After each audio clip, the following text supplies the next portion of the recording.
Call this meeting in order. Can I get a mover and a seconder to reconvene into session, please? Councillor Morrison, Councillor Newell, all those in favor? Yeah, motion carries. Votes and the right. Thank you. Our closed session report, so under section 1, we went into a verbal report about the Omni development update. And under number 2, report about rental payments regarding a tenant from the BMG facility. It's better word.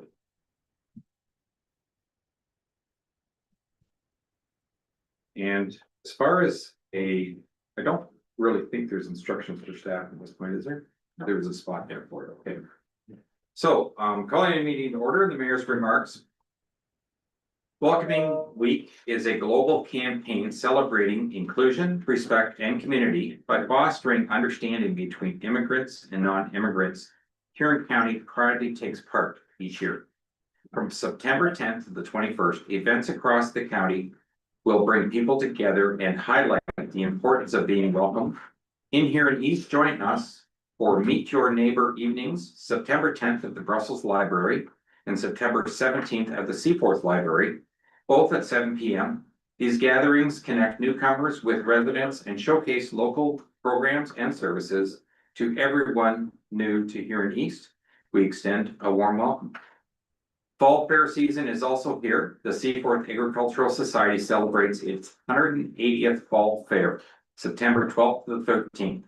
And with the theme Hometown Harvest, while the Brussels Agricultural Society marks its 162nd fall fair on September 16th to 17th, with the theme Overalls and Aprons. These cherished events often offer fun for all ages, from agricultural exhibits to community celebrations. Come out and enjoy the festivities and support the volunteers who make them possible. And just a little follow-up on that Meet the Neighbors thing. I attended both the one in Brussels and Seaforth last year. And certainly there's as many local community members as newcomers, but it was really nice to see and hear the interaction from people that had in the last little while moved into the community, and how whether you own a business or whether you work for one of the local service groups or whatever, shared the things that are going on in Huron East. And it was just a nice evening. Doesn't take a lot of time. I'm going to say each event probably ran for about an hour, maybe a little bit longer, but it was well worth the filming.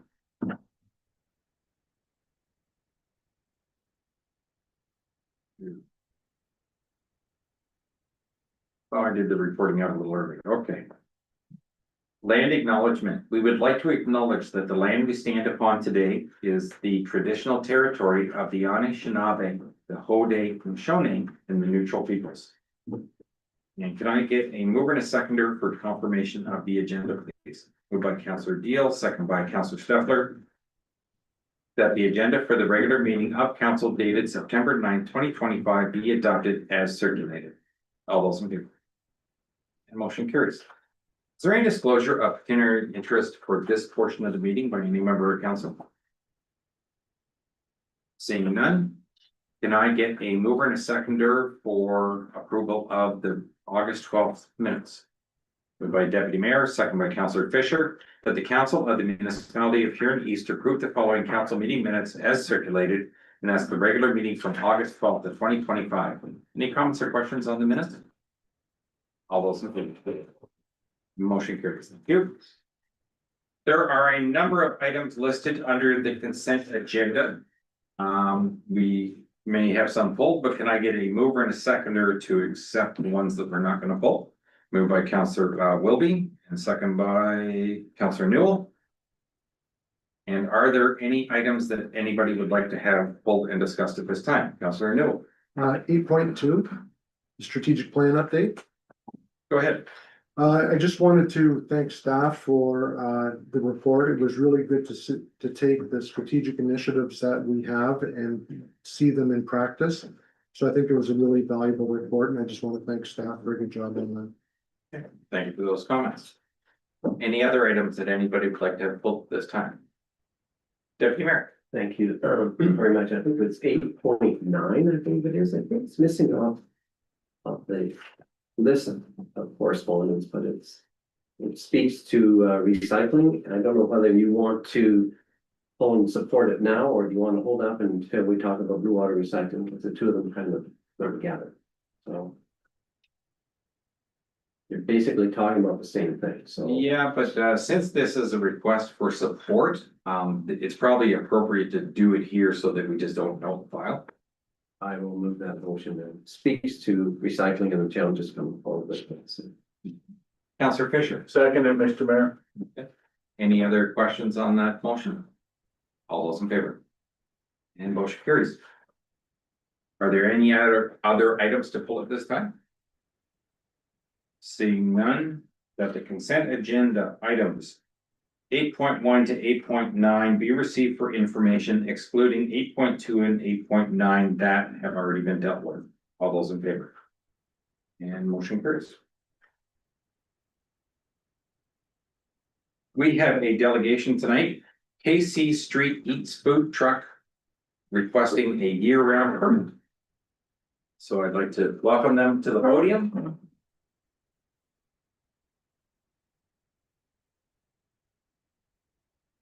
Welcome, Thanks for having us.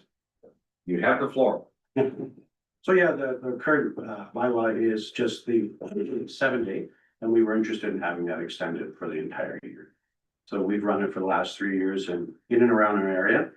And this year, my son Brody here will be purchasing the food truck and be running it himself. So something that he's much interested in bringing to Seaford. So the 7 day permit just won't justify him the beings for being open. So we would like to have that extended. Can I ask a couple more questions? I didn't notice anything in the package about a presentation for tonight. There was no information ahead of time. So I guess I have a couple of questions. One, first of all, what is it your food truck provides? How often do you think you would be in Seaforth with the food truck?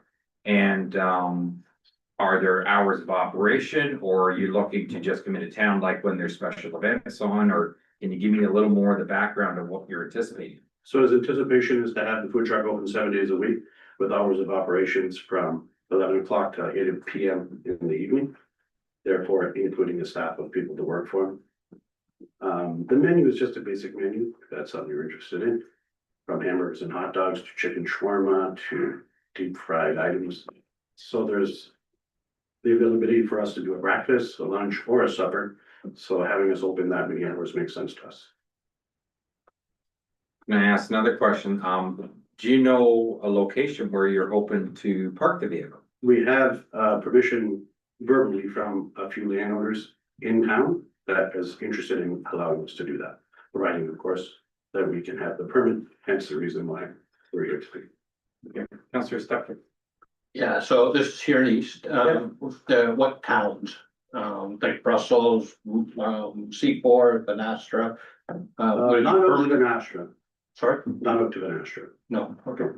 but yeah, Brussels and then Huron, so Walton. Okay, so you would be moving the truck, or would it be like, or for No, the, he's more interested in having one spot. We currently right now move it. right, And the years prior, we kept it in one spot. So he wants to go back to having it. It's much easier for him to manage in one spot. totally agree. I never understood the idea of a food truck. Uber Eats will deliver it to my house, but there's a food truck and I have to drive to them to get it. Have you tried ordering Uber Eats in here in East? Here it is, doesn't quite have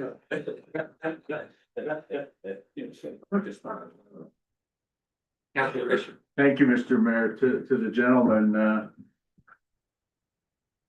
you're familiar with our bylaw that says you have to be so many from existing food operations, et cetera, and Yes, we are. all the gas regulations and safe food handler and all that stuff. Absolutely, You're all up to speed on that? absolutely.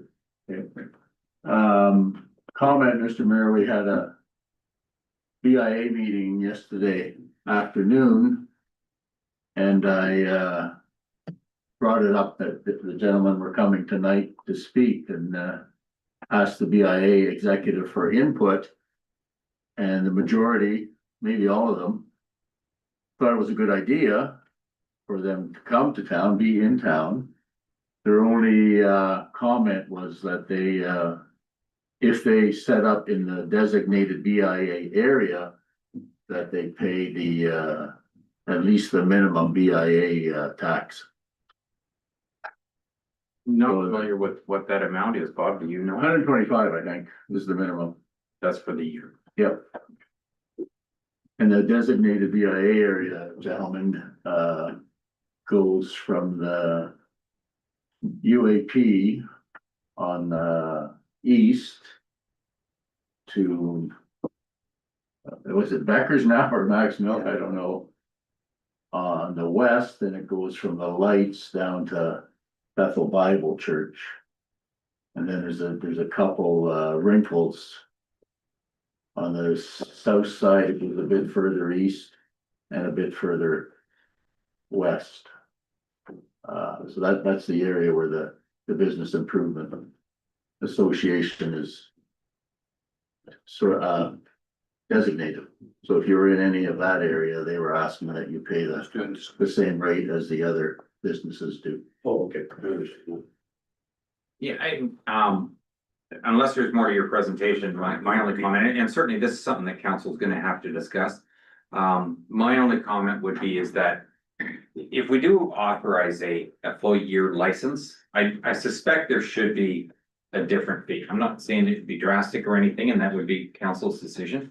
But I think it should be different because we always have to take into account that any food service establishments here in East, they pay property taxes and they have other expenses over and above. So we want to make sure that we're not undercutting, and I understand that you're offering something that they don't necessarily offer, and it's a little bit different. And I think it could actually still be good for the town overall. It may also bring other people into town, whether it be in the evening, weekends or whatever, just for the use of getting something out of the food truck. You know, we've got a Freeze King out at the end of town that does very well, but they're not open year round, and you're talking about being open year round, so there could be a benefit of that. So, Councillor Stepler. Just one question, the hours of operation. Would you, like, I know you said set hours, but would it be like 11 to 11? Would it be 11 to 5? Would it be 10? Sorry, 11 to 8. thank you. Yeah. Are there any other questions? Councillor Wilkie? Yeah, you mentioned Walton. Yep. Where in Walton? Like, where do we set up now? Yeah. Right at our house. Oh, you live there? We live there. Oh, okay.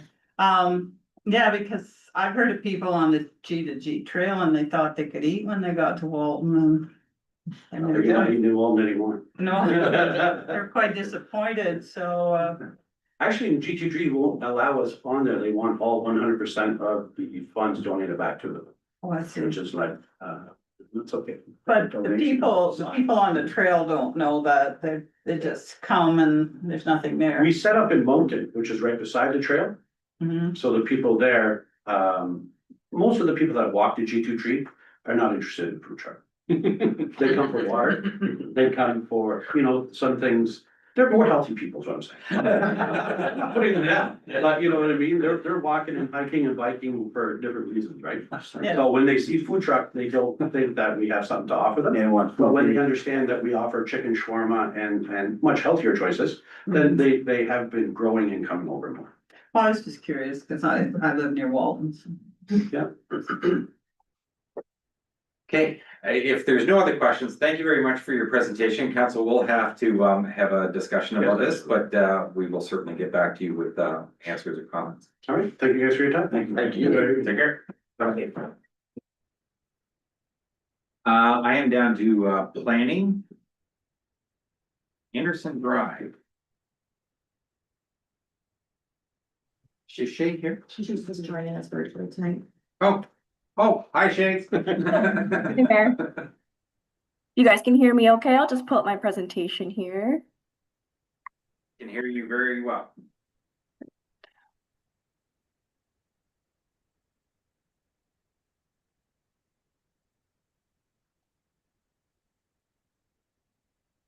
All right, there we go. So just a quick presentation. I have an application for a part lot control exemption. And this would apply to 773, 775 Anderson Drive in Brussels. The owner of the property is Heinrich and Martha Thiessen, and the applicant is Caroline Baker from Baker Planning. So just the location of the property, we are located on Anderson Drive in the Brussels subdivision. Property is designated residential and low density residential zoning. The owners have constructed a semi-detached dwelling with 2 basement units. So the purpose of the application is to exempt the lands from part lot control to allow for the creation of 2 separately conveyable lots. In this case each conveyable lot would contain a basement additional residential unit as well. So just a photo of the property that has been constructed here. And then the survey that was accompanying the application. Building otherwise meets all planning zoning provisions, and each unit is separately serviced. So that's the gist of it there. I'm here for any questions on that one. Any questions of council? Thanks, great. My only comment is, there is a lot of cement out front. It looks like there's very adequate parking for multiple families in that building. Do you know how many parking spaces there are there? So the site plan that we were circulated on showed a little bit less concrete on the driveway, so it's a little bit more now that's actually been built. But I think they've intended at least 4 parking spaces. It looks like that at least 6 now would likely be accommodated. Thank you. There's no questions. There's nothing to do at this point, right? You can, it's just a recommendation to accept the, Planning report? yeah. Can I get a mover and a seconder? Moved by Councillor Morrison, second by Councillor Beal, that the council of the municipality of Huron East accept the report of Huron County Planner Shay Stull dated September 9th of 2025 regarding PL CO1 2025 and have no objection to approving the request for exemption to part lot control. Deputy Mayor. Thank you, Mr. Mayor. I just thought that through you to Shay. Shay, so the amount of concrete in front of this house here is actually too much, right? So in this case, we would kind of be looking at the entrance bylaw. When the application was submitted, as I said, the house wasn't built, and we were just looking at the site plan that was submitted. Now that it's built, we will follow up with Public Works and just make sure that they have built it according to the entrance bylaw standards. If there is an issue there, then we can follow up separately. Okay, thank you, because just looking at the curb there, it looks like there's, far more concrete than what there is curb opening. And I think this goes back to that other issue with another property across the way. I think we had that discussion about him wanting to put more concrete up front, and you said, no, you couldn't do that. I just wondered if this was followed here or not, so, but I think you've answered the question. Yeah, so as I said, I mean, with part lot control, it's a little bit tricky because when we get the applications in, typically the foundation is in and the rest of the property isn't built up. So we'll have to review a little bit and make sure that what they've constructed here does meet those standards, both with respect to front yard parking and the parking bylaw. So we'll follow up on that side of it. Thank you, Shay. If there's no further questions, all those in favor of the motion? And the motion carries. And we'll go on to PLCO2 of 2025. Great, thank you. So just another part lot control exemption application here. The subject property here is 8183 Sports Drive in Brussels. Owners are Shane Murray and Josh Bowerman, and the applicant of the application is John McKercher. So just for the location on this one, we're located on Sports Drive, just along the river in Brussels. This property is designated residential and is zoned low density residential as well as floodway. So a large portion of the property to the north, kind of along the river, is zoned floodway, and the portion along the street is zoned R1. So on this property, a semi-detached dwelling has been constructed. The dwelling was constructed entirely within the R1 zone, and is considered to have met all zoning bylaw requirements. And they also consulted with Maitland Valley Conservation Authority to make sure that they were meeting their requirements as well. So purpose of this application is to request exemption from per lot control to allow for the creation of 2 separately conveyable lots. So in this case, just 1 unit in each lot, no basement units. And again, the services are all, each unit's all serviced separately, and there is separate driveways for the garages on either side. And then just the survey here that was submitted with the application. Just for reference, the floodway line kind of ends just a couple meters from the north of the property boundary there. And I'm here for any questions on that one as well. Any questions of council at this time? Seeing none, can I get a mover and a seconder to accept the report? Moved by Councillor Fisher, second by Councillor Chartrand, that the council of the municipality of Huron East accept the report of Huron County Planner Shay Stahl dated September 9th of 2025 regarding PLC 02 of 2025 and have no objection to approving the request for exemption to part lot control. All those in favor? The motion carries. Thank you very much, Shay. Thank you. Down to municipal drains and number 11.1, the Dill municipal drain tender results. And can I get a mover and a seconder? Moved by Councillor Deal, second by Deputy Mayor, that the council of the municipality of Huron East award the contract associated with the Dill municipal drain to DeJong Excavating for the amount of $288,931 plus HST. Are there any questions on the report that was in our package or for the public works manager? Seeing none, all those in favor? And motion carries. Number 11.2, the Watson Municipal Drain. Can I get a mover and a seconder, please? Moved by Councillor Dalton, second by Councillor Deal, that the council of the municipality of Huron East appoint a drainage engineer under section 65(1) of the Drainage Act, RSO 1990, to develop a new assessment schedule for the main drain of the Watson Drainage Works, and the council appoint Dietrich Engineering Limited as the drainage engineer for the Watson Drainage Works.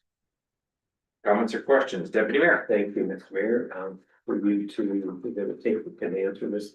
Has there fees been paid to the previous engineer? Because it looks like this job is only half done. There was no work completed by the previous There was engineer, none. so there's been no fees associated with Okay. it. So this would be the costing that this be going to be. Thank you. Any other questions? All those in favor? And motion carries. We are on 12.1, the winter holiday schedule. Can I get a mover and a seconder, and then we'll move by Councillor Morrison, second by Councillor Deal. That the council of the municipality of Huron East instructs the municipal office to be closed at 12 p.m. on December 24th, 2025, and during regular business hours from December 29th to the 31st, 2025, and January 2nd of 2026, with affected staff using vacation or bank times for these days. I didn't try and do the math. How many days in a row are we actually shut? 3 for the second week, and then we have the New Year's Day on the Thursday, so the 4th, the 2nd would be the Friday, and then just New Year's Eve is the half day. So the Christmas and Boxing Day are the Thursday, Friday, we'd be closed on Monday to Wednesday, New Year's, and then closed Friday. Okay. Any comments or questions? Councillor Fisher. So we're closed from noon the 24th until the 4th, is it, No, of January? no, we're closed on the noon. Yeah, it on would the- work out that way. Yeah, I thought there was one day in there we were open. Nope, that's the stat holiday, is the Thursday, so the way the stat holidays fall is the Thursday, Friday. Okay, Stat holiday is again on the Thursday, and then the Friday's the other, request for closure. okay, so yeah, that was why I wasn't 100% sure, that's why I asked the original questions, how many Sorry. days in a row are we closed? Yeah. That So whole week. one day in a full week. Okay, thank you. All those in favor? And motion carries. 12.2 residential energy retrofit program in Huron County. Let me get a mover and seconder. Moved by Councillor Deal, second by Deputy Mayor, that the council of the municipality of Huron East support the county of Huron's funding application for the residential energy retrofit program as described in report CAO 25-21. So if I understood correctly, the county, it's $5,000 in kind, is it, for labor they're Staff time, doing, yeah. staff time? Mhm. But there's actually no cost to Huron East. No, and no additional costs for the county besides the energy specialist doing that time on it. Doing the data. And there's no obligation to move forward once the study's there, it's just something that we would have available if we ever wanted to do a retrofit program. Any other questions of council? All those in favor? And motion carries. Oh, this one might take a minute.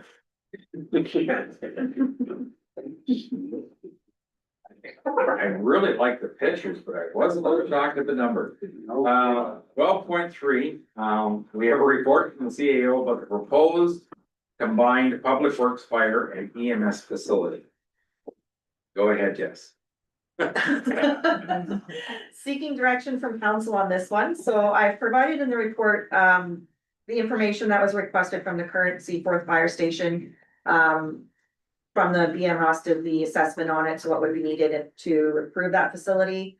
What a future renovation estimate would look like, this is based off of staff estimates. And then the second portion of the report is what this combined facility looks like. So it's the detailed assessment that was provided that we go through. Think I've laid out a lot of the financial implications. At this point, the sticker price is high and Huron East is not in a position where we'd be able to fund. Even 20 million would end up being Huron East's portion of that. And there's also some indication from EMS that they would potentially like to double that EMS size due to wanting using admin into there, so. Some additional work needs to be done on the current concept that's been provided. But some options to go forward with council is we look at this again in about minimum of 5 years' time to build some reserves. Since we're not in a position that we have anything in reserves to contribute to this money or this facility.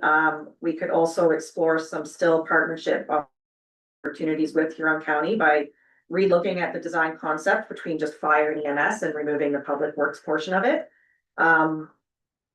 Or we continue with just renovations with the Seaforth Fire as the building stands. But just noting if we're exploring more options, then it would delay maybe some of this work on the Seaforth Fire Station as well. I'll get to you in a second, Ray. I certainly, I was surprised, at the price tag.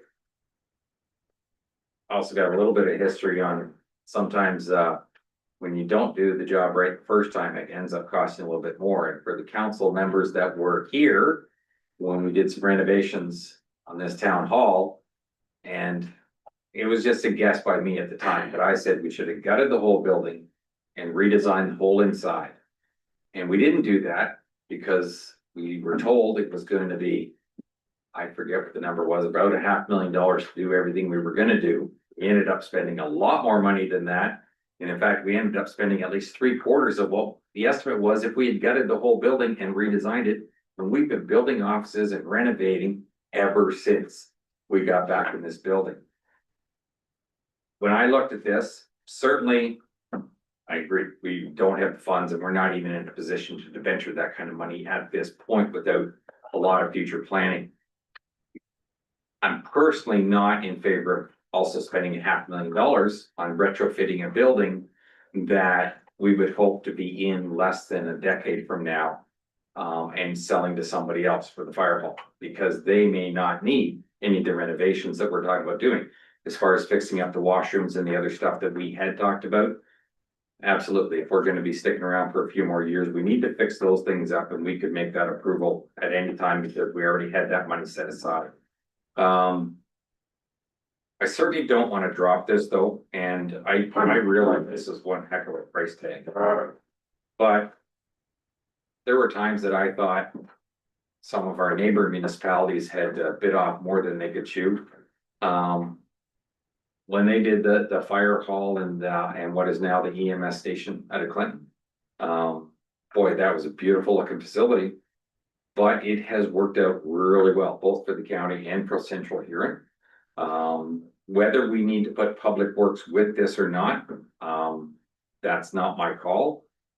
I did like the layout. It actually made a lot of sense. And I'm pretty sure the EMS station is gonna be well plowed if the trucks are all sitting right there in the same building. And it's also gonna be beneficial for the fire trucks too, when the plows are all sitting in the same building. There is some merit to it. But yeah, we need to sit down and put our hats on and figure out what it's gonna take to get to the stage. Now, what I don't remember seeing in here, Jess, was we had some actual estimates from realtors. And I can't remember the number, but was it about $7 million we could get for all of our other facilities when we sold them? No, that was the price that was estimated that it would cost to build them. Okay. Public Works and fire is what that estimated. I think we're looking around 1 to 2 to get back for all the buildings. Okay, That's a higher, yeah. okay. All right. Councilor Chartrand. Yeah, I was a little floored with the pricing too, and kind of touched on some of my items. So this price never included buying land. It's not in there. And it never had taken our savings off of what we would get if we sold the lands. Before I would make any informed decision, first thing I want to know is what is our total debentures that we have currently? I don't think all of us know what that is. Whether it's to the C4 Development Trust, the BMG, I don't know. But we should know exactly what our current debentures are. And we should also be talking about what are the future projects that we're already in line for, like this year's connecting link, next year's connecting link, sewer and water, sewer to Egmontville. What items are we doing in the fire service report that we got back?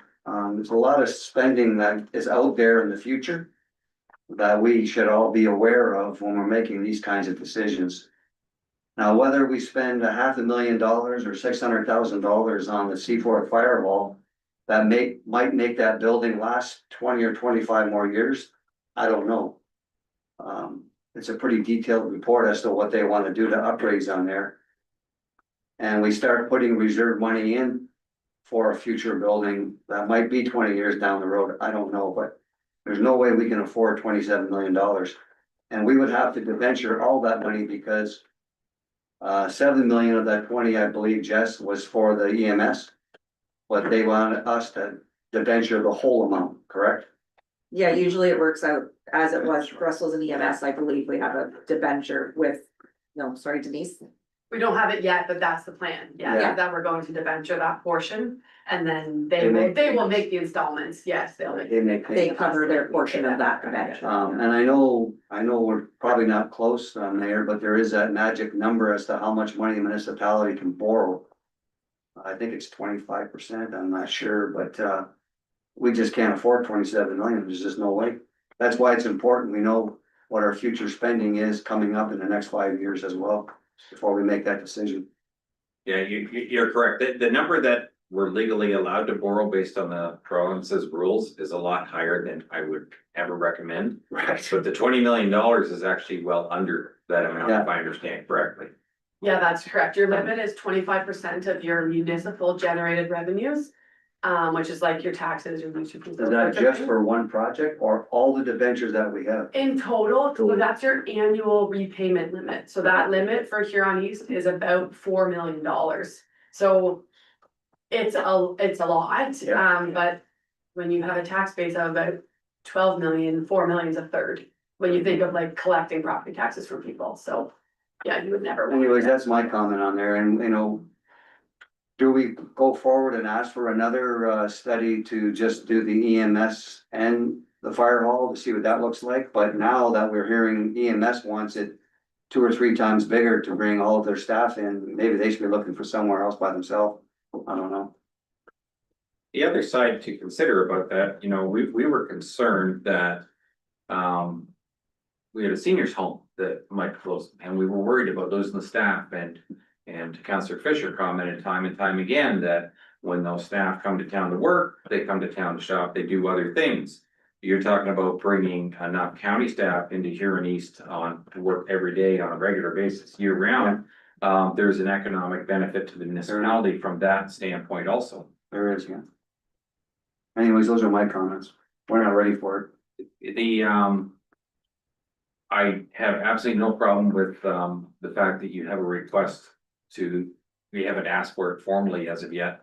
But we probably need to clarify some of the things that go into that request, Councillor Chartrand, because, the debentures that paid for the medical center, they're not being actually paid for by the coffers.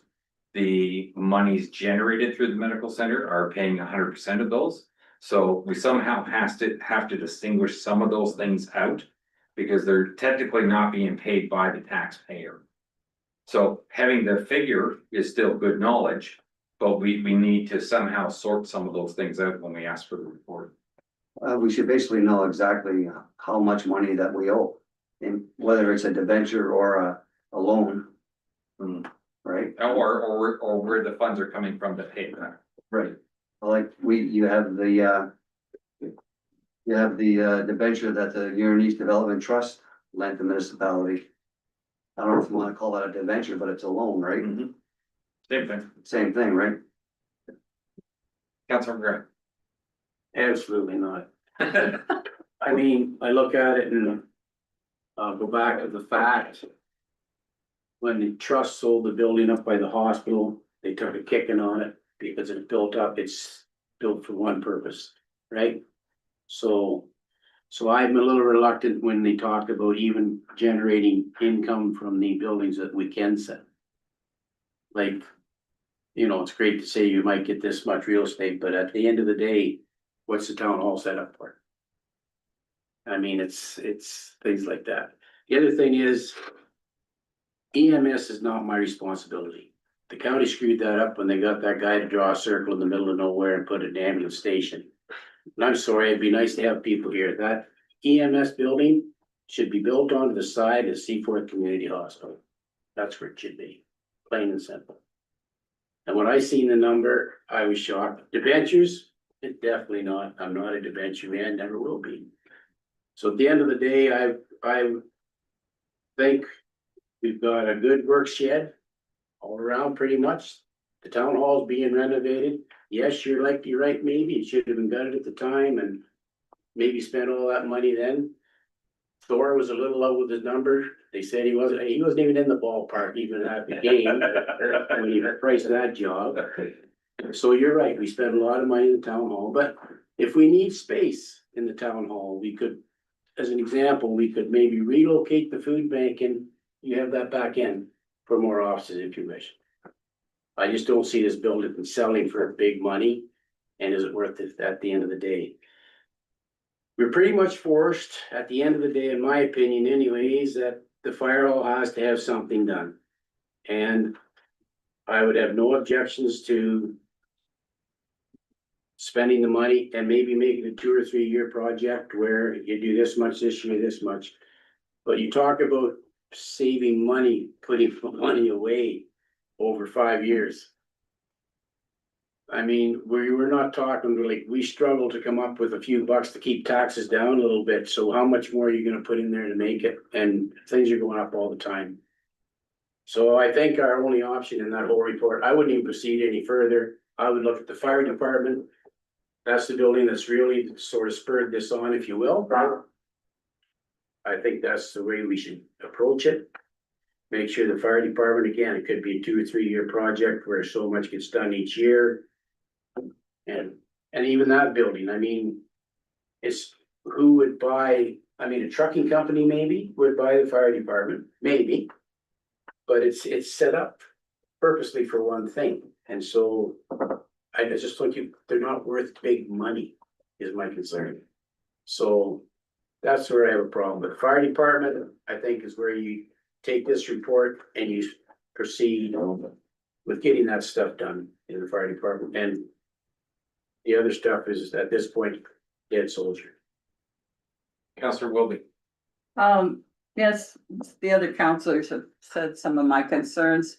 I was wondering if we could get the fire department, we have the land.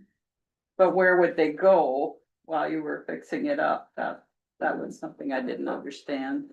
But we have the land there, so maybe we could just fix it up, because I think some of our sheds are good, like the one out at Winthrop and that. I think it'd be silly to drive to wherever they're gonna put this building when they're right there, ready to work.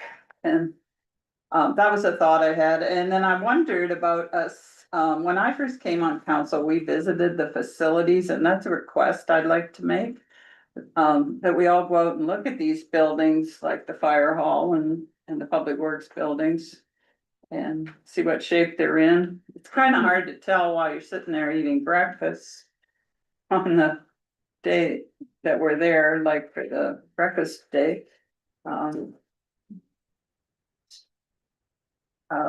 That's all I had, other than the taxes, so I was worried about that too, future taxes. Counselor Fisher. Thank you, Mr. Mayor. There's some empty spaces here for me, Mr. Mayor. I'd like to know what the public works staff and the fire department, fire people think about this. And I'd like to know if the public works building, I keep hearing it's in good shape, et cetera, but it's 35 years old, I'm thinking, or maybe a bit more. Is it gonna last 20 more years? Is it gonna meet our needs in 10 years? And the same with the fire department. Like the Burns Ross did a study. Did they do a structural study? Is it gonna last 10 more years or 20 more years? I'd like to know those things. And then going forward, we're looking at population growth. The county, I forget when that study they did for here, for the whole county, we're looking at 4,000 more people in Huron East, and I can't remember when that was by. Was it 35 or 2035 or 2050? I can't remember. But if we're going to have more population growth, not if, we will have more population growth. Will the fire department need more space with stuff coming down from the province, or just more demand for the services? And will public works need more space going forward? If when our population grows by 4,000 people, I would think most of those people would be in the settlement areas. So is Seaforth looking at 2,000 more people? Or is Brussels looking at 1,000 more, or Van Astor? Where is it going to happen? But I think we have to take all those things into consideration before we do a cut and dried. No, we aren't going to do this, or yes, we are going to do it. And then there was parts of that, as best I could figure out listening to it. I kind of thought there was a few Cadillacs there where maybe a Malibu or something else might have worked. But no, I don't think it's a dream, fellow councilors, for a project like this, but again, input from more people and more knowledge for us to make a thorough decision. Thank you. Counselor Scarper.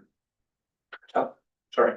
Yeah, I agree. It's just right now we'd be jumping the gun if we just made that decision. We don't have the funds set aside or the plan in place. One of the questions I do have is the county and the EMS location. I was under the impression they had already picked a location and they went through their second study and they were going to put it up by the hospital. I'm just asking Mayor, Deputy Mayor, if that's right, or am I getting some wrong information from you two? I can't verify anything because I don't think anything's been settled one way or the other. I know that they had actually even approached the hospital trust thinking that having an ambulance on their lands there close to the hospital kind of fit into their something, but they were not willing to go along with that. If it isn't seniors home or something directly connected to the hospital, and they don't consider an ambulance base directly connected to the hospital, they were not willing to let those lands go. So if there is another piece of property up there, to the best of my knowledge, it has not come to county council. I know that they have had discussions with, I don't know how much they've had with Jessica. I know they certainly did with Brad. They looked at a number of different pieces of property that would have supposedly fit the bill both for Huron East and the county to build what they were looking for. And then, you know, we're just earlier tonight, we went over the strategic plan, and these are buildings. Don't put out fires, so we gotta make sure we don't put all our money into a building and then leave, you know, a recreation short or a healthcare short with. You know, Huron East is gonna see a lot of development probably in the next while, and I wouldn't wanna commit all our expenses into one pot without having the ability to react or, you know, maybe grab some land and, you know, do industrial development, because we're pretty tight in other areas as well. But I do agree that we put that 400,000 or 500,000 in, and even if it's for a 10-year thing, that's gonna be money well spent to get this up to where it needs to be today, because we just spent how much on a fire study for Mr. Kwan and his group, and our priorities are there. So if we start holding back, we're not following that procedure as well, or recommendation. Any other comments, council? Councilor Sharp? And just comment on the public works buildings. Public works buildings were put in particular areas based on the wards.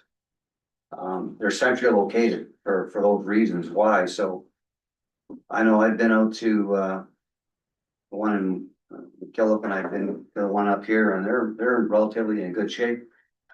I don't see a problem with where they're at right now. And I guess to Councilor Fisher's point, that kind of feedback should come from Sean and his people as well. Not just from us. They live and work in them every day. True, but the comment about the fact that that's where the people live, so have the building there. I disagree with that, because 10 years down the road, that may not be where they live. I understand. The building could be anywhere, It and doesn't driving make 10 sense. miles to work is not the end of the It world. doesn't make sense. Doesn't make sense for the workers in the north to drive all the way into Seaforth to go get their plow trucks. And go all the way back with the plow truck. That makes no sense. Unless they're plowing the road on the way. Well, yeah. I can appreciate most of the comments. I'm gonna say, and if I'd known the CAO was gonna bring this up, I'd have warned her ahead of time that I disagree with one part of it. I no longer believe that setting the reserve money aside ahead of time over the next few years is the wise move for the municipality from an investment standpoint. First of all, we're using 100% dollars today, we're putting them away. And when we go to build, whether it's in 5 years or 10 years, guess what? That money's depreciated a lot, but you paid 100% dollars up front. Studies have been done over and over again that if you borrow the money that you're paying with regular dollars on the time frame, because you're now then paying it back with future dollars, you actually end up not spending any more money than whether you put it away now or pay for it after the fact. So the bottom line here is, I think it is wise, talk to the fire department, talk to the public works. And actually, I'm not even sure when the public works came into it, because when the whole discussion started, it was just gonna be fire and EMS. Yeah. Now, the whole thought process at one time was that the bigger the building, the more cost effective it could be on a square foot basis. I don't think anybody pulled back on anything when they did that drawing for us. Hey, it's a beautiful layout and it makes sense when you look at the actual floor plan and how it's all gonna be. But I agree, it doesn't mean that that's where we have to be, and whether we want public works with fire and EMS or not, that's not my call. We need more information from the people that actually use the facility to whether it makes sense or not. But as far as if you say that you're hoping in 10 years, that's fine, then you might only put public works and fire together, because I'm under the assumption that the county would do something prior to that. And we thought it made sense to have fire and EMS together. Also, having them come into Huron East was probably a benefit to the municipality overall. But we need to decide that no matter what, I'm sure we're not building in the next 24 months. So council needs to go back to the motion that we had about the funding for the renovations in, I think it was the radio room and the washroom, is that correct? Were those the two? Yes. Washrooms, In the radio room? Yes. Yeah. We probably should release those funds and get that part underway. But we should set up to have conversations both with the fire department, with Public Works. And have somebody take an honest look from those departments. Yeah, if we have the Taj Mahal, that's really nice, but what do we actually need to do the job and do the job properly? I don't wanna skimp, but I don't wanna spend more than we need to either, so. I think we should do those studies. I think the study that they did, the detailed study they did for the C4 fire hall is pretty detailed and self-explanatory as to what they wanna do to that hall. Right down to a backup generator, like. And that information, I believe, came from the fire department. One package, yes, was designed by, us firefighters, yes. But my question is that there may be some unanswered information that we don't have from both the fire chief and the public works manager about what the benefit would be in going forward over the course of the next 25 years of having a new facility. Not that we're gonna build one in the next 24 months, but if we were going to start planning for one and it was going to get built before 5 years are up, they're gonna start turning dirt. Then I would suggest don't spend $500,000 at this point because you can probably link through for the 5-year period. That's my only comment. Let's release the money for the electrical room and the washrooms or the radio room and the washrooms. Get that taken care of. That's your immediate need. And then let's have the conversations and decide, is this something that really makes sense or we just need to shelve it, period?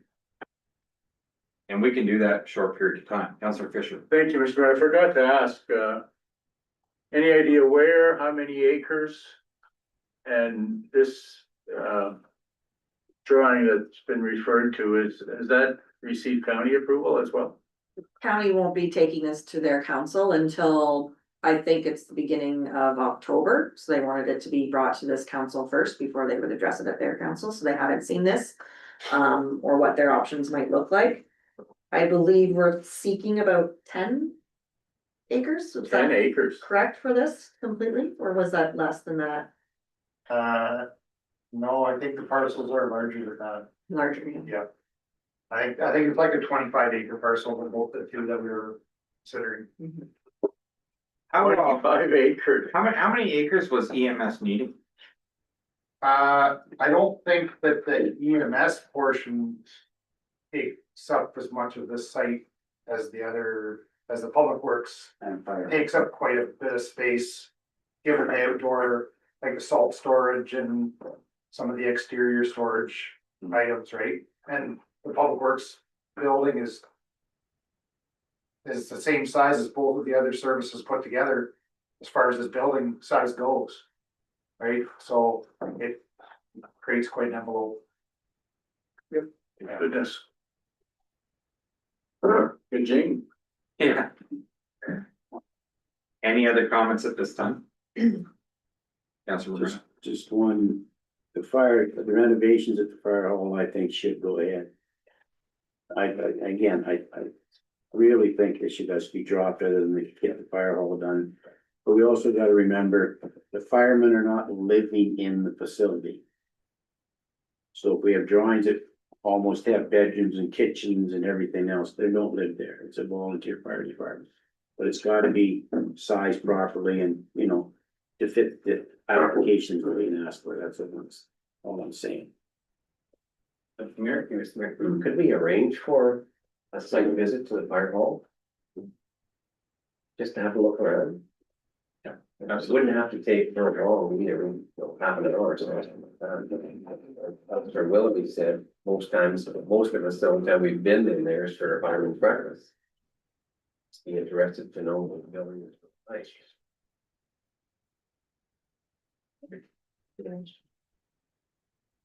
I just would follow up. We have, the discussions in this plan were detailed with the engineer. We all sat in a room, EMS, Public Works. And fire, so we did go through the needs and. Yep. Fairly thoroughly, so it wasn't just here's a concept, go design it. We did sit together several times to make sure that it met the needs from each department. It was a fully collaborative investigation.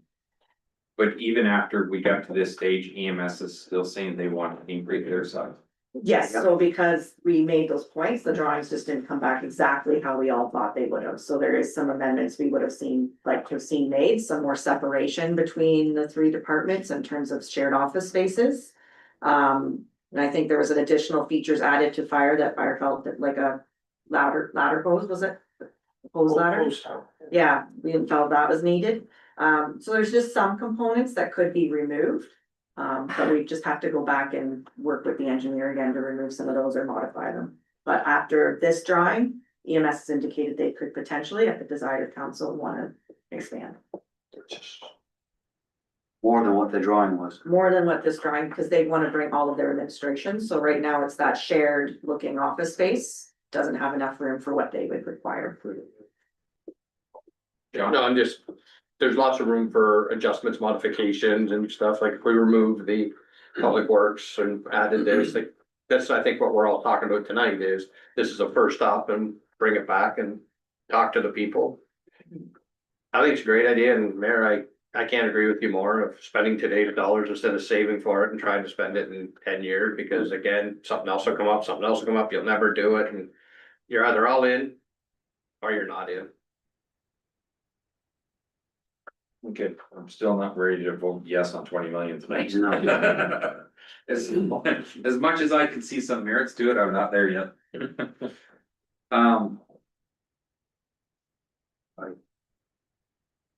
So there is a potential motion here that the Council Municipality of Huron East instructs staff to.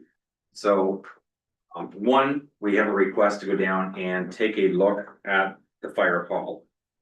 Two, we need a motion brought forward, whether we could do that tonight or whether it just comes to the next council meeting, to release the funds to the fire department to do the original renovations we talked about. And then does council want to have a discussion with Public Works and the and the fire department and understand what they're gaining out of this, or how do you want to move forward? Brenda? I would like to know a little bit more about Public Works. I think our buildings are all well located within Huron East. In relatively good shape. There is a portion of Huron East that doesn't have as much fire coverage as some of the other areas. I think that was part of the study. Nobody's moving because of that, but I don't think we want to take away a Public Works building that's in good locations. Tucker Smith's been for a number of years, McKillop, Athlone Gray. I think our Public Works are in good locations, unless Sean sees something different about that. But I know one subject that came up was the road closure signs and how quickly you can get them to a site if you need to close that road. And I think they did move some into McKillop's Township shed to make them a little more accessible because of a couple of things that happened on North Line. So I don't think Public Works, I'm just saying that on my opinion, that the fire station, I think, could use some renovations. But I think the Public Works buildings are adequate at this time and probably would be for a long time yet. Okay, I'm not gonna make that call because I don't work out of the, No, I just don't because either. of where it's But we're just- positioned, to me, just does looking. not make the difference about whether it's good or bad. I'm tired of the borders. Let's put stuff where we need stuff because it works well for Huron East as a whole. Why don't we ask both fire department and Public Works in a month to come and do presentation, whether we do it on a separate night or whatever, just have a discussion so we have a really good understanding of what benefits they will receive if they had a new place.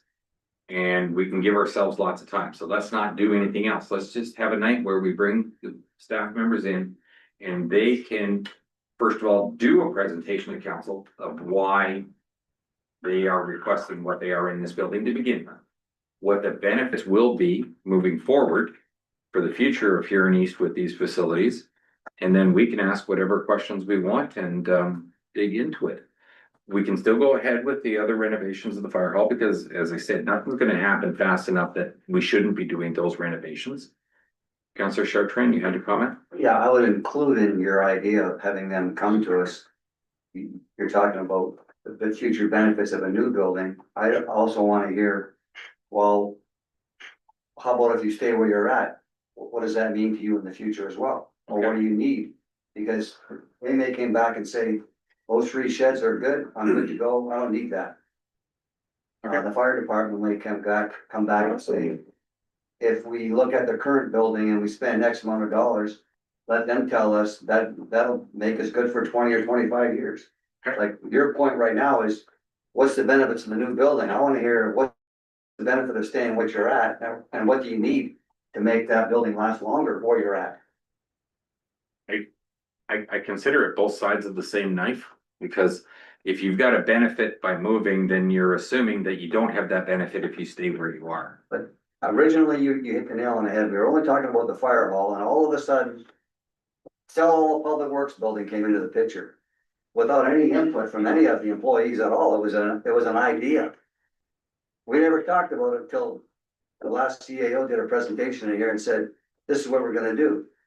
There was no input from any of the staff on that idea. I cannot confirm or deny what conversation he had with any of the staff prior to getting to that point. Okay, anyways, go ahead, John. Yeah, thanks.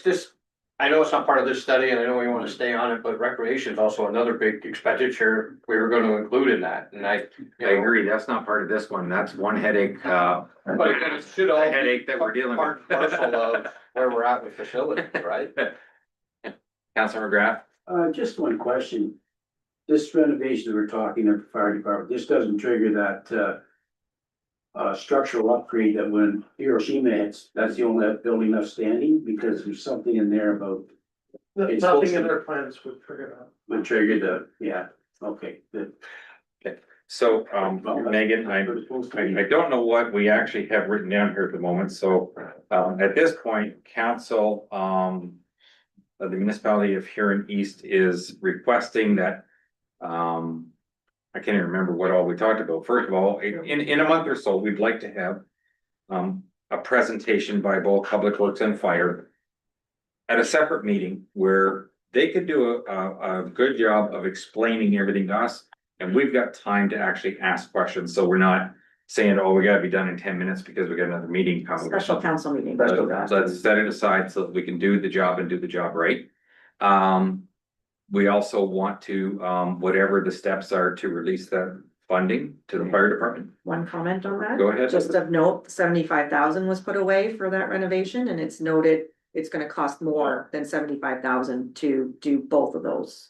And even just the washroom is more than 75. So I just wanted to make sure council's aware of that as well, that. Okay, so then can I ask that at the next council meeting, we have the total for just the work that we originally had intended on doing, which was the radio room and the washrooms, and a recommendation from staff of where the rest of the funding will come from. Okay, so we'll have that all at the next meeting. So I thought there was a third thing I had brought up, but I. 70 tours, was that word? Oh. Yeah. A tour of the fire hall itself, so we had an understanding. So is there any reason that, let's assume if we're gonna be there, we're gonna be there a half hour. If before the next council meeting, we met there at 5. The next council meeting, we start at 4 o'clock. Is it really? It's full. It's a full night. Deeper. Fair, bring your dinner. Personnel, water and sewer council meeting. Oh, that one. Yeah. So Yeah. I think I'm going on holidays just before that. maybe the special council meeting that we wanna post, maybe we go there before that. Yeah, we could do that. We could do that. Do it all in one night. Okay. All right.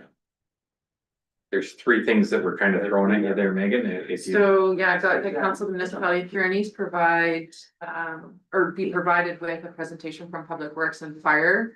At a special council meeting. And that council instructs staff to release funds to proceed with the renovation work to the radio room and washrooms. And provide a recommendation of where the additional funds will be sourced from. And then arrange a site visit. Okay. Do I have a mover and a seconder?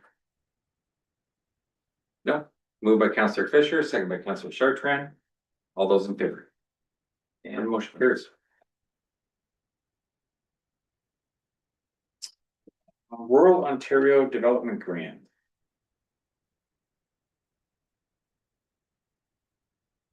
Well, my head's spinning right now. I can't even remember what I read on this. Can I get a mover and a seconder? Moved by Deputy Mayor, second by Counselor Deal. And did you have any comments? Karen? Yeah, I mean, I'm just kind of here for questions, if anybody has any questions about what we're looking to apply for, but looking through this grant and just knowing kind of what's ahead, and knowing that there's gonna be some job positions opening up in our community in the next, and hopefully soon, right? But we're just kind of looking at growing our job fair and also bringing in a community volunteer fair as well into that, because we know the importance of our volunteers as well. And how our community benefits economically and socially from those volunteers and their activities. So just looking to combine the two. This is kind of an opportunity for us to purchase some visual material as well. Like roll-up banners and things like that, that will help us showcase what we have to offer and draw attention, right, to those job seekers. So that's basically, yeah, what we're applying for this grant. Counselor Stephanie? So that, again, I read in there, but so the red grant is now the rod grant? Yes, Okay. yes.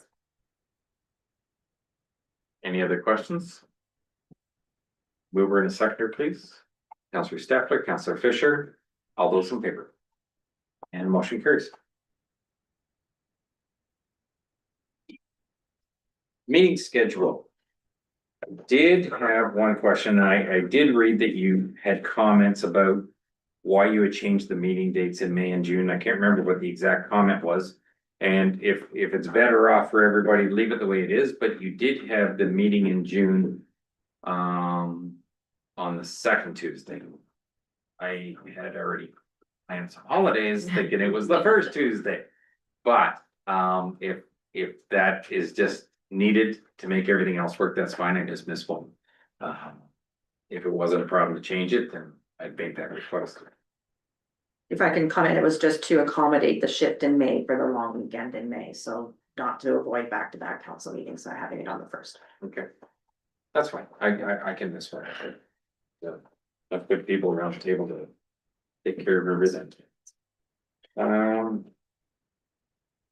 So can I get a mover and a seconder to accept? Oh, sorry, Councilor Deal. I was just looking at the schedule. Also, the 15th will fall on the night of the fair again, and I thought we were trying to avoid that. Right, yes. Yeah, so we would have to. I think the other option there would be having it the Tuesday after the long weekend, so that would be council's decision. If you want to avoid the fair, there's still room to move it to the 8th and the 22nd, and you'd still have that break before the October meeting. That works. Okay. Which suits people better, the 8th or the? That's fine. It's the same setup as this year. The historical reason, well, used to be that we would meet in Brussels on that, in that week. It just poses that openness that we can't webcast there, so it's kind of that location shortened meeting time for scheduling the agenda due to the dinner of the Brussels Fair, so it just kind of condensed and rushed staff and members of council, so that's why we started this year of looking at avoiding that week, but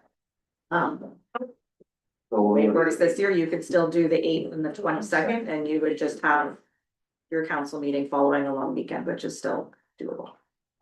8th. Yeah, I like the 8th also. 8th and the 22nd. Yeah, okay. Counselor Fisher, you had a comment? Yeah, thank you, Mr. Mayor. One meeting in January, that's prime time budget. That's right. I don't see how that's gonna work, just having one meeting in January. We usually have two. And I find, or maybe it's just me, I don't. I try to go through everything extensively, intensively.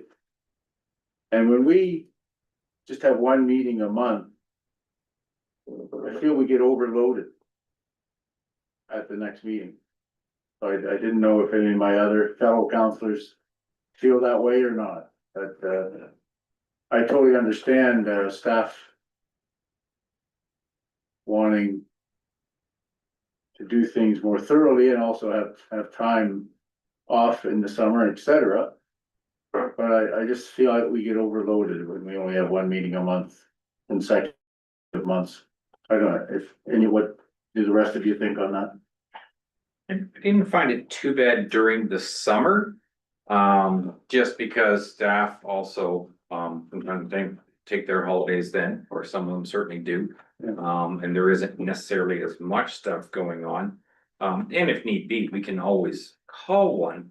But with the January one, if I remember correctly, and I could be wrong on the time frame here, but I thought even though we only scheduled a council meeting, we left it open there so that we could get one of the early drafts of budget night discussions.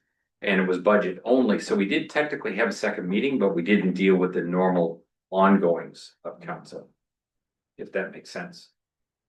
I would also just caveat that with the new budget process, you'll have a report coming next council on how that works with strong mayor power and budget, so we have to have it completed, I believe it's by Before February 1st. for February 1st, so we have a timeline and schedule we want to present so that council's aware of how that presentation of budget will look different this year with new strong mayor powers. Is that a provincial mandate, February 1st, to have our budget That's done? correct, yes, with strong mayor. If the budget is not passed before February 1st, strong mayor powers, you pass the budget as you would prior to strong mayor powers. You go through a different process. Complicated. But. Don't start on Sean, did you say, Mr. Mayor, you were, not fond of strong mayor powers? I said I didn't ask for them and I wasn't sure of the need of them. But I certainly want to understand what my responsibilities are with them. So I have already mentioned to the CEO that I would like an opportunity to sit down both with her and the treasurer. And have a really good understanding of where we are with the budget before we start into that process. I've only been doing this 19 years, Mr. Mayor, and I don't ever remember getting a budget done by February 1st. Is that what we do? That's my concern. Unless we have several special meetings in January, which Well, that adds up to. And all I can respond at this time, Bob, is there is a time frame out there that you're supposed to get it done by. We can do our best to meet it, and if we don't meet it, we don't meet it. But we'll see what we have to do to accomplish the task. Yeah, I definitely wouldn't want to overload staff and ourselves and not do a thorough job on it. Understand that. Thank you. Okay. I got a question. Go ahead. So now that they pushed us to have the budget done by this date, has everything else been pushed, like the companies that came in and audit us? Because often what happens is we're waiting to find out the final results of the previous year before we can even make our budget. So has that process also moved up so that they get the audits done earlier? Now that we have to get our budgets done earlier? Well, the audit process can't start until you finish out the 2025 books, correct? But you're talking about having 24 closed, correct? Yeah. Yeah. So in a typical year, they typically would come for an interim in the fall and then they would come in the spring to get everything closed up. We've had a little bit of catch up here at Huron East to do. They're here this week right now. Are they doing 24 or 25 right now? 24. 24. 24. Hopefully we can have scheduled the interim for 25 before the end of this year as well. But the goal is to get statements to flow after they're here relatively quickly pending any kind of issues or things that need to be resolved after they've left, so. But they are here auditing 24 right now. And then we hire that other company that comes in, same company we use, Seabach. That's who's here Oh, right now. that's Seabach? That's Seabach, Okay. yes, yeah. Just the whole process, that if we're being forced to do it earlier, everything else should be earlier behind it. But I think when he was here sometime within the last month, whenever we had our last meeting or the meeting before that, he did comment about the fact that there was a lot of catch-up stuff, but we were getting to the point where things, you Yeah. can see light at the end of the tunnel, I think was Yeah. what he sure. stated. Or Go ahead. just to clarify, you don't have to have it done before February first. But if your budget isn't done by February first, you don't follow the strong mayor timeline. The strong mayor timeline is just a little different than what we've been used to, and you don't officially pass the budget as council, it's just assumed adopted. So it's not mandatory, like, it's a date they want you to have it done by, but if it's not done. If it's not You do done the by normal February process. first, you would just do the normal process. Okay, thanks for putting that up. Okay, so, Clear my. oh, page one. Thank you. 26 meetings. Oh yeah, we were still on the meeting schedule. That's where the discussion started So I add to that motion that the change for the September dates. for next year. Yeah. Okay. So other than changing the September dates for next year, is there any other change that is requested this time? Seeing none, all those in favor of the motion? And motion carries. See if I get a mover in a I second. don't think you did. Okay, All right. mover and a seconder, Councillor Deal, Councillor Morrison, Thank you. and that, next was, updated, employee policies. I'm not sure who wants to do what or want to do each one. They're not the ones I want to talk about. It's the most elaborate parking bylaw I've ever seen in my life. Parking bylaws later on. Yeah. Lots of parking in here on this. Yeah, so I need a mover and a seconder, for the employee policies, HR 17 to HR 21 as outlined in the report. And HR 2502. Can I get a mover and a seconder? Councillor Deal, Councillor Wilby. Comments or questions on what you read in the policies or any concerns? Seeing none, all those in favor? Motion carries. Correspondence, Brussels Agricultural Society, their fall fair parade. Can I get a mover and a seconder? Moved by Councillor Newell, second by Councillor Morrison, that the Council of the Municipality of Huron East has no objection in regard to the Brussels Fall Fair Parade. All those in favor? I'm curious. You gotta be quick or you get voted in. 13.2 Blue Water Recycling Association feedback on proposed amendments to the Resource Recovery and Circular Economy Act. And I'm gonna turn this over to the Deputy Mayor. He does sit on the board and he has a lot more knowledge. He brought me up to speed on what some of those terms meant in the documentation. So I'll let him explain what he did to me. Thank you, Mr. Mayor. So what we're looking for in Blue Water is some support for this letter. So the producers have taken over the responsibility for recycling. And they have found, I think, only other way to describe it, they've found that it turned into be a very expensive process to do this. So they want to make some changes to the regulations, and this is what they're proposing. They're finding that the government is changing what goes into the recycling 2026 into your blue box. But they're finding then at that point there, they're going to end up with too much recycling, which is counterintuitive, I think. So what they're proposing is to cut back, they want to go to a 2% ICI, and the ICI stands for industrial commercial. Well, they don't want to pick up the producers do not want to pick up recycling from any businesses moving forward come 2026. So any downtown core recyclables will not be picked up. You'll have to pay for your own recycling to have that done.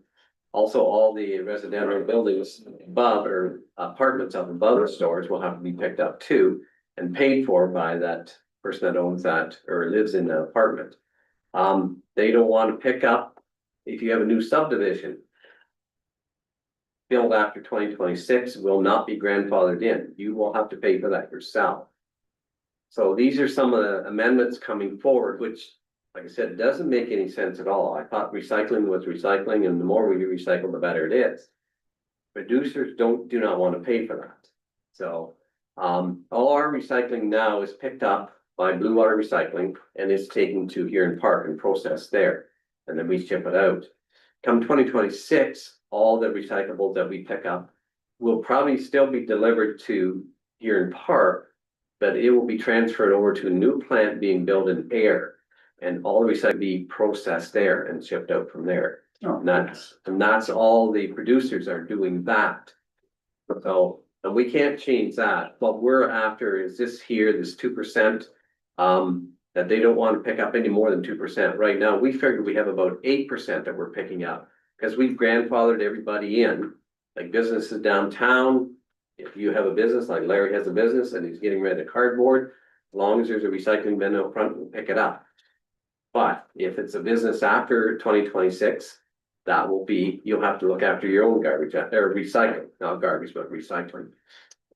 So what we want to do is we're looking for support for this letter to send back the MPPs and the government itself and to the producers.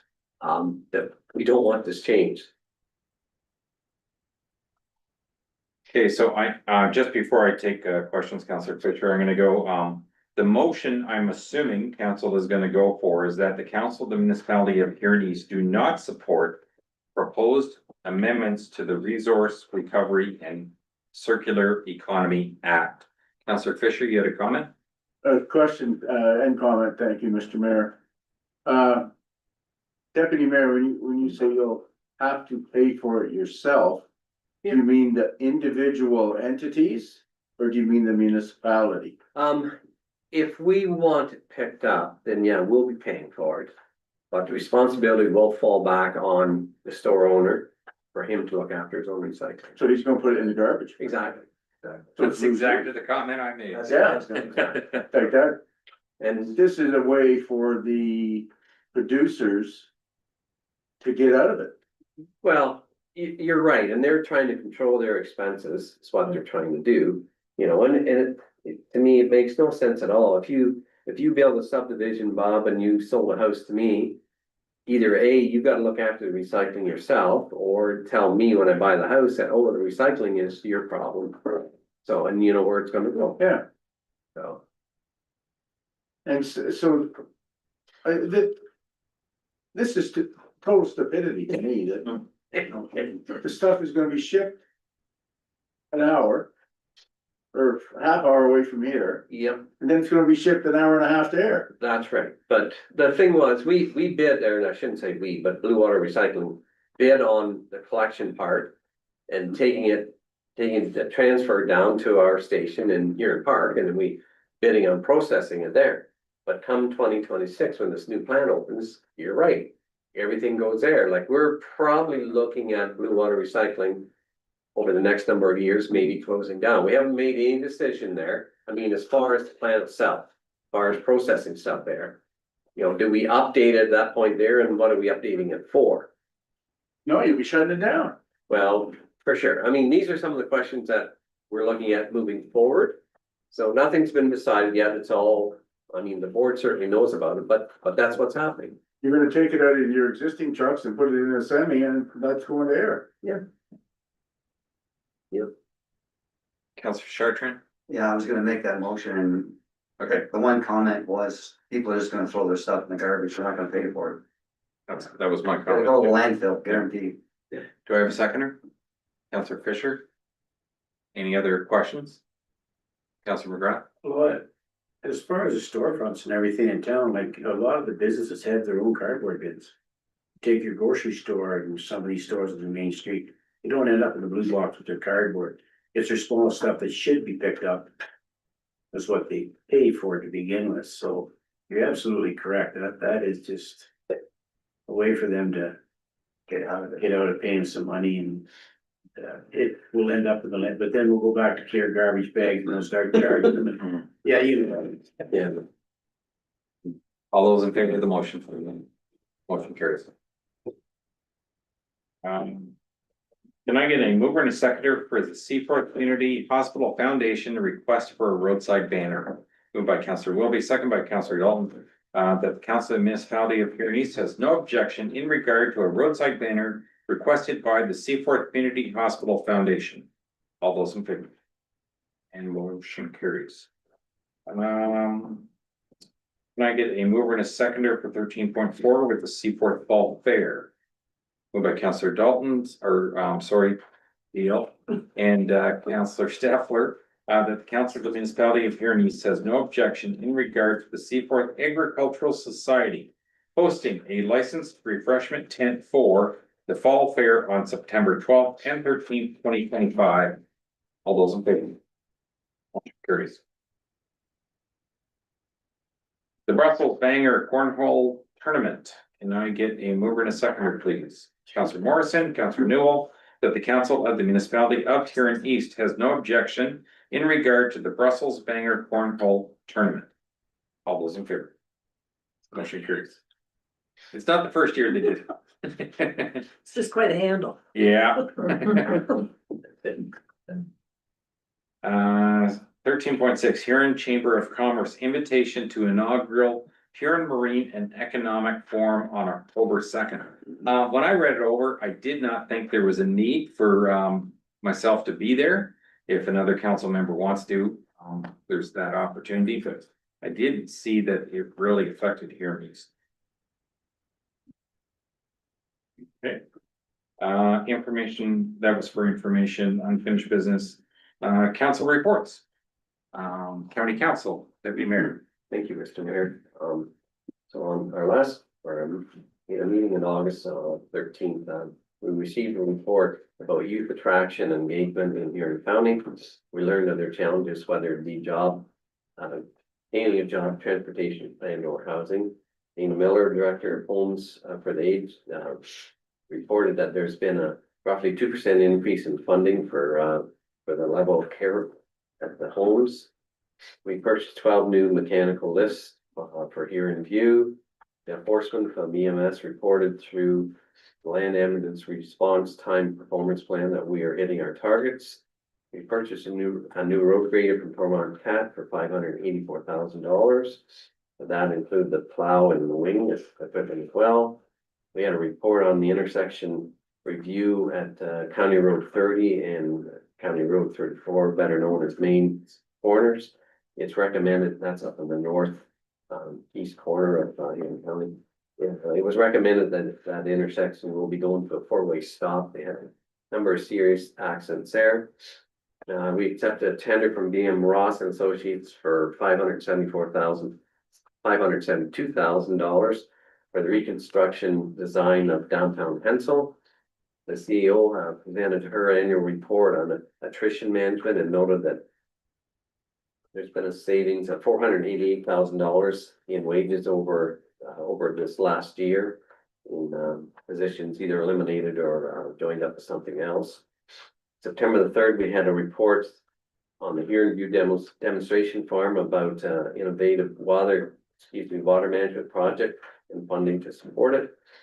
We received $10,000 from LAS and intact public entities to purchase a drone to help track and detect giant hogweed and other invasive species. We appointed our auditors KPMG for the next 4 years. And I think that's about everything I have. Okay, thank you very much for that report. Any questions for the Deputy Mayor? Okay, are there any other boards, committees, meetings, or seminars that anybody attended the last month that they want to share? Councillor Fisher. Thank you, Mr. Mayor Amo. And I can't find my notes. I'll try to find them for the next meeting. A couple things. So talking with many delegates, I'm pretty sure that we are the largest small town council in Ontario and the lowest paid, but I'm not making a comment either way, just the information. And there was talk about starting to promote the next election now to get more people interested in running. And maybe even having a public open house where prospective councilors, mayors, deputy mayors could come and have a chat with us. Just to see how it works or how it goes. Just again, our abysmal voter turnout of 30.5% and 4 of the 6 potential elections being acclamations of there. Is there something we could do to generate interest? And then also getting younger people. When they have the part of their curriculum in high school, I think it's in grade 10. And in elementary school, grade 5, I think, of having them come to a council meeting, or we go and meet with them and have a Q&A. Then I have some other stuff that I can't find. Thank you. I can just add to some of that, there was a little bit of discussion about housing. Mostly everyone was about housing. And the fact that they are helping out municipalities with money. But that was a big topic, wasn't it? Yeah.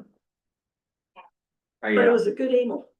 I do like your interest in getting some younger members, and maybe we should put a night together where we invite the public. And put Mr. Morrison up on the stage, and he can explain the benefits of being one of the younger members of council, and what he can bring to the table, that because there are things that he could do that I have no idea about. I don't know how you run that Facebook page or anything else, and there's probably a number of other things that he can accomplish that I can't. So yes, I agree. It is time that we do bring in, forget who told me at one time, but the best case scenario is 30 long-term, or 30% of your council, or 1/3 should be your long-term. 1/3 of it should be people that have maybe been on for 1 or 2 terms, so they've got some experience, but they're just not newbies. But you should replace at least 1/3 of your council every election to start bringing new ideas in. And I forget who told me that, but they said that's actually a good working scenario for it. I've not heard that before, but it makes sense. We got some consistency. Deputy Mayor. Thank you, Mr. Mayor. Also, I just wanted to mention that I attended the Huron County Plowing Match at the Dodds Farm back in August the 22nd. I brought greetings from the Huron East Council, and I enjoyed a delicious beef supper that night as well. Are there any requests by members at this time? Deputy Mayor. Thank you, Mr. Mayor. Yes, I'd like to request from the Works Department. I did talk to Sean about this. Over the summer, I've had a number of complaints about some of the grading and too much. Basically, what the problem is too much crown in some of the gravel roads. Seem to be too high in the center, and some farmers are finding it difficult driving down the road. If they have a very wide piece of equipment that doesn't raise up too high off the ground, the center of the equipment is dragging on the center of the road.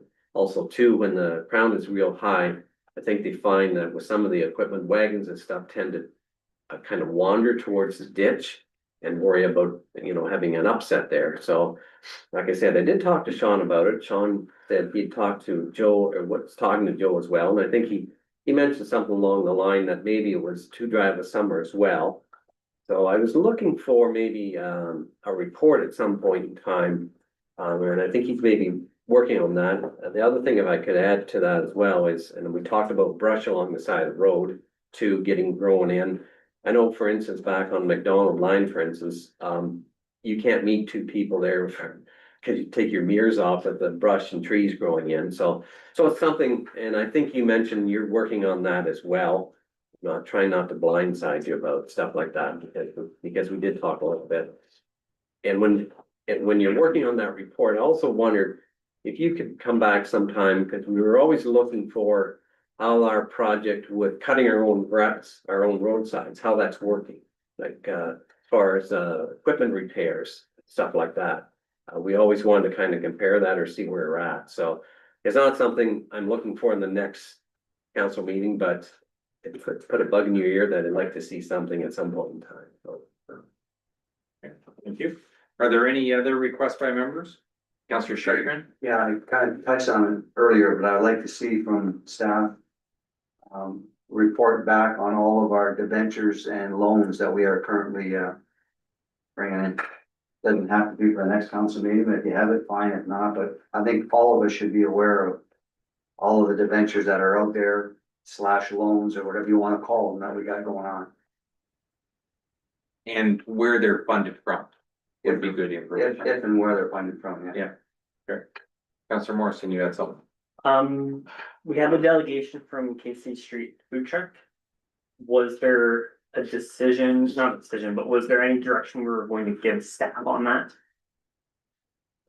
We, My recommendation would just be come back with your thoughts on it, on if staff support the year round, or like just, that'd be my thing, but I didn't know if there was something else that anybody else had in mind about it. We should be discussing. in fairness, I think before you ask staff to come back with something, they were involved in the bylaws that we made up.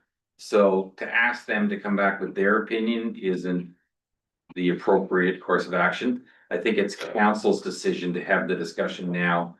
And if we're in favor of it, then we give staff direction on what to bring back to us to approve or change. When do you want to have that discussion? And it should be sooner than later. A delegation came to see us. Do you, Right now? is that appropriate to do it now? Okay. Go ahead. Who wants to start? Councillor Chartrand? I'm in favor of it, it's just, the only part that I'm not sure of is the fee part of it. I don't know what we had charged for 7 days, I can't remember what that was. We never really had a fee for a 1-year one, right? But originally, when we first passed the bylaw, it was for a year-round permit and it was at 350. So that was before we made the amendments in 2024. And that would have been a January to December year-round permit. In Okay, November, we changed it to the event basis because we were finding more people just wanted to come for an event and they didn't want to pay for a whole year permit. And we changed that to $200 for a max of 7 days per event. so we would just have to vote on changing the bylaw to add a yearly cost, right? It could be that, or it's if you keep your per event fee, which some bylaws do, they have a yearly or a per event, so giving the option of both. Or if you wanna go back to full year round, or keep it as is, so those are kind of the options that would be for you in terms of these. This gentleman wants it year round, right? Correct. It would be likely for the January, December 2026 is what you'd be looking at. I think Councillor Fisher was next. Thank you, Mr. Mayor. To Jessica, I would think maintain the bylaw we have and somehow figure out an annual rate, and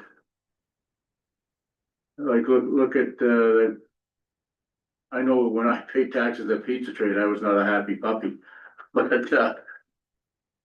there's gotta be some, not penalty, but some payment for a year-round one that is comparable to what a year-round food service operation pays right now, I think. Like, they're not hooked up to water and sewer, but their customers are using our roads, or et cetera, et cetera. There's cost to the municipality incurred. Oh, and then water and sewer, that's not relevant because it's used to pay, but, yeah, I think I'm all for it. But I think there should be some taxation that's comparable to the other food service places. I brought it up tonight when they were here, Councillor Fisher, because I certainly feel that it should be a little bit more. I don't, buy into the premise that, they're using up our roadways, because depending on where they park, if they come in on County Road 12, they're not using any road of Huron East. But, No, I mean- but every time they come to town, if they're driving around in our streets, I'm hoping that they're also doing some business or shopping someplace else, which I think from that attraction standpoint, we're more than happy to have them come to town. My personal opinion, I was kind of pondering that $500 figure for a year license. I realize that's only as if it was 2.5 weeks, but, I'd like to almost give it a try to see how well it works out and if it's a benefit to the municipality. We don't have to renew it in the future if we don't think it's a good thing. But if it ends up being a good thing for the community, then maybe $500 enough. If, you know what, if they have a lot of business, maybe we'll want to increase it. But it's really hard to say we're gonna compare it to what the Freeze King pays in property tax, even without the water and sewer on their bills. Well, the footprint would be considerably smaller, but Yeah. still, it's gotta be equitable in some form, Mr. Mayor. $10 a week. Taxes. Nobody pays $10 a week taxes. I don't care how small their business is. I think it should be considerably more than that. And I did phrase my road thing properly. I screwed up on that, mixed up on that, but yeah, I don't know, if you take this, the smallest food service place in town might be Junction 8, say, and what they paid and a percentage of that, and it depends on where they're gonna be too. Like if they're on Highway 8 or Main Street, that's high tax rate, higher tax rate than other areas.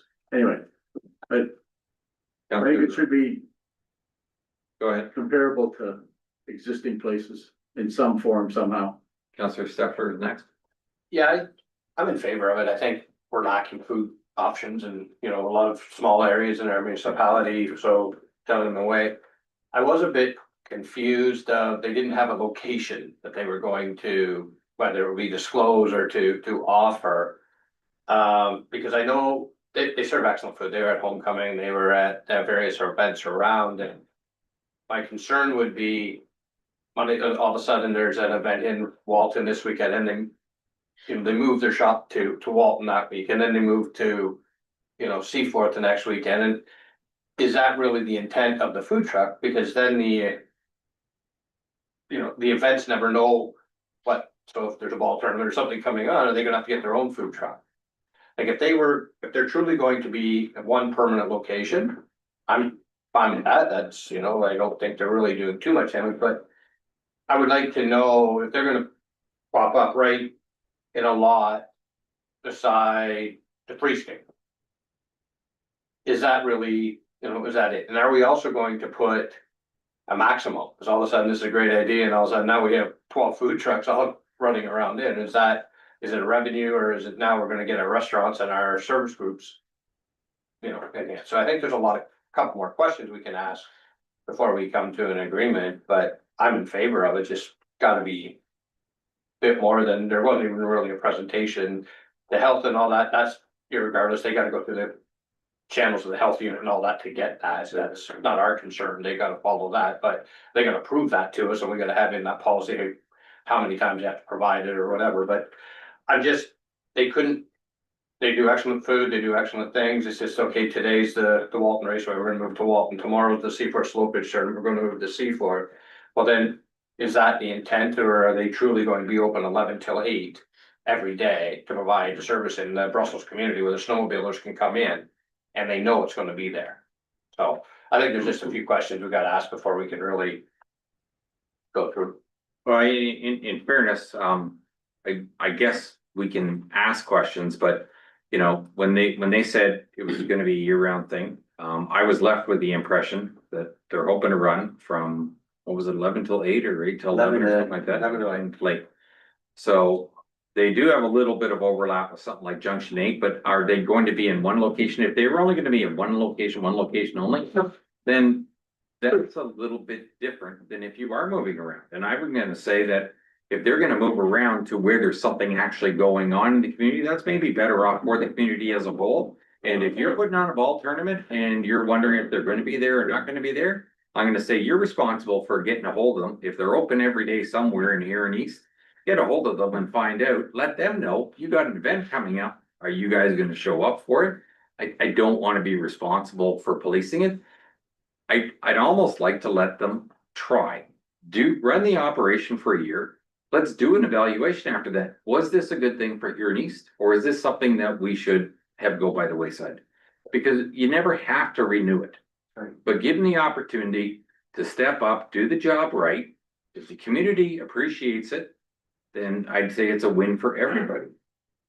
Deputy Mayor Spence. Thank you, Mr. Mayor. I guess I was kind of thinking the same concerns as what Councillor Stafford was talking about. I was thinking, charging $400 for a 6-month period. See what everything goes the way it should for 6 months. Just renew it then. That's certainly a reasonable suggestion, Councilor McGrath. I agree on your 500 for a year to try. You're not gonna hold them down to one spot because it's impossible. I mean, food business is feast your family, let's face it. I mean, Junction 8 closed up. And the people came in to serve breakfast from a certain time, and then they cut their hours within 2 weeks because it wasn't taken off. And ball tournaments or things like that, they have to be mobile. But is it a way to have a permit instead of a event permit, to have a one fee that lets me pay for the entire year, so I don't have to come back here to do that ball tournament or that? And I don't think it's a bad idea, because there is ball tournaments and things going on where a food truck would be nice for them to be there. It is a benefit to the community as well. Try it for the year for 500. I really wish them the hope that they could do really well, but I mean, it's a tough business. I don't care. I'm not in it, but it's a tough business unless you like people that in the restaurant businesses, the land and locked rooms are, that's there, you know it's there, and they'd have to take a long time to build their clientele. Well, you park a food truck here today, you're here for a week, but then you move it somewhere else, well then you bring it back. You know, that business could drop off 50% overnight. Just one of those things. The risk is more theirs than Huron East in that regard.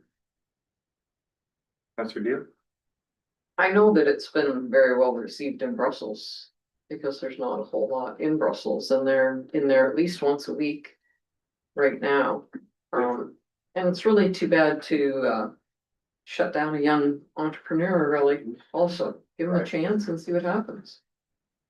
And they're really, really good for posting where they're gonna be. They've always got, they're posting all the time. They're gonna be in Moncton for here, and in at Radar for Friday at lunchtime, and different stuff like that. So they usually have a schedule up, so.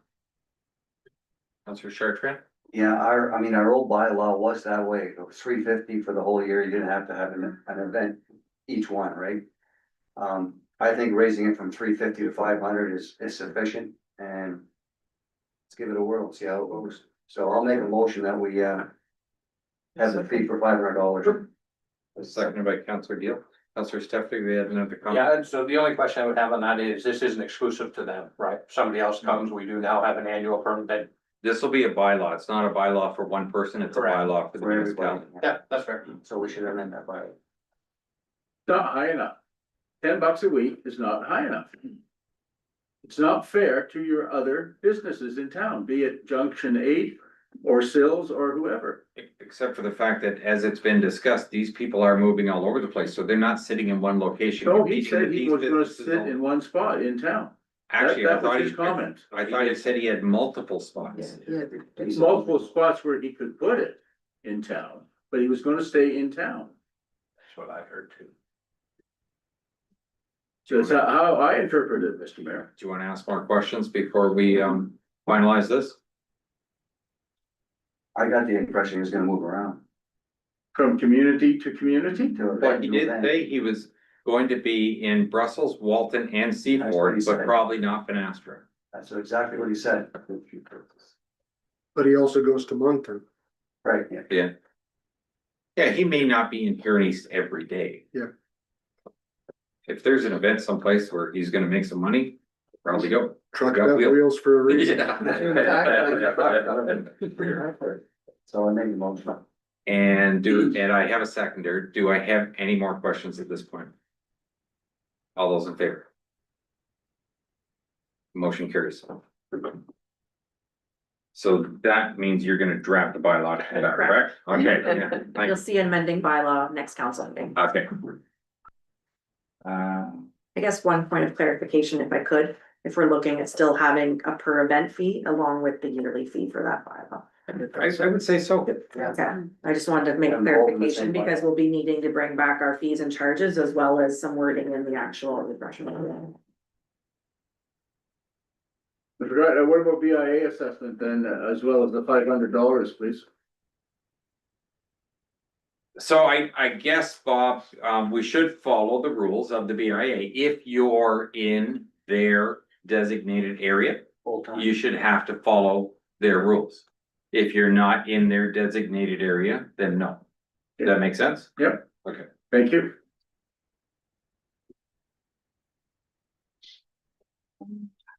Are there any other requests by members at this time? Seeing none, any notices of motion? Announcements. I have one. Neil Elliott from the municipality of Huron East has qualified for the AOR's Provincial Safety Truck Rodeo after placing second in the Huron County Supervisors Association local competition. The provincial rodeo showcases the top municipal equipment operators in Ontario, promoting safety, skill, and professionalism in public works. Neil will compete on Wednesday, September 24th at the Beckwith Recreation Complex in Carleton Place, and we invite you to join us in cheering him on or recognizing his achievement locally. Is there any other business? I have nothing listed here. We are down to bylaws. Can I get a mover and a seconder? By Councillor Deal, second by Deputy Mayor. 17.1 bylaw 52, a bylaw to provide drainage works for the Dill Municipal Drain, third reading only. All those in favor? Motion carries. Can I get a mover and a seconder? We don't introduce our roads. No, we do first, second, and third reading all in the same Okay. motion. So that bylaw was, be it hereby resolved that bylaw 52, a bylaw to provide drainage works for the Dill Municipal Drain be given third and final readings and signed by the mayor and the clerk, and the seal of the corporation be affixed thereto. We already took the vote, sorry, I hadn't read it. Bylaw 65, mover and seconder, please. Councillor Steffler, Councillor Morrison, a bylaw to exempt part lot control on PLC 01/2025. That be it hereby resolved that bylaw 65, a bylaw to exempt part lot control on PLC 2025 be given first, second, third, and final readings, signed by the mayor and the clerk, and the seal of the corporation be affixed thereto. All in favor? Motion carried. Bylaw 66, Councillor Wilby and Councillor Newell. That be it hereby resolved that bylaw 66, a bylaw to exempt part lot control for PLC 02 be given first, second, third, and final readings, signed by the mayor and the clerk, and the seal of the corporation be affixed thereto. All those in favor? And motion carries. Bylaw 67, temporary closed roads, moved by Deputy Mayor, second by Councillor Morrison, that be it hereby resolved that bylaw 67, a bylaw to temporarily close roads for the Brussels Fall Fair be given first, second, third, and final readings, signed by the mayor and the clerk, and the seal of the corporation be affixed thereto. All those in favor? Motion carries. Bylaw 68, to regulate parking. This took all your amendments from previous parking bylaws and put it all into one, so it's big, but it's a standard parking bylaw. As I was going through it, I was concerned because I know everybody has the responsibility of knowing the law. And so you can't use, I didn't know that as an excuse, but I did appreciate that the way you broke it out so that you listed the streets in Seaforth and what went on with them, and you listed stuff in Brussels, so. For anybody that looks through it, that actually wants to know what the rules are in their area, it is a little easier to find. But there was a lot of pages there just on parking. That was quite impressive. Can I get a mover? Oh, sorry. Counselor Fisher. I have a couple questions if I may, Mr. Mayor. Go ahead. There's several fines that are $40. Oh, yeah. There's a few fines that are 60. There's one that's 100. And there's one that's 300 and there's one that's 500. I don't think $40 is a big enough penalty. I think they should all be 60. And then your 100 and 300 and 500 ones. Thank you. I agree, and I think it needs to be at least 60, because here's my concern. We talked about the fact that what if people just ignore the signs? And if we're calling our bylaw officer to, whether it's to drive to Brussels or someplace in Seaforth or Vanessa or wherever else it is, it's costing us a heck of a lot more than $40 to have that person show up to write a $40 ticket. So I agree. I have a concern about the size of the fines that were listed there. Thank And you. I wondered about another enforcement person, Mr. Mayor. Just that reason, if Except for the Mr. fact that, Cocklebank's working for another community when we want him. no, but when I read it, it said that the OPP could do it. They Our, won't. our bylaw enforcement officer and our public works manager, I believe, also had the authority to write parking tickets.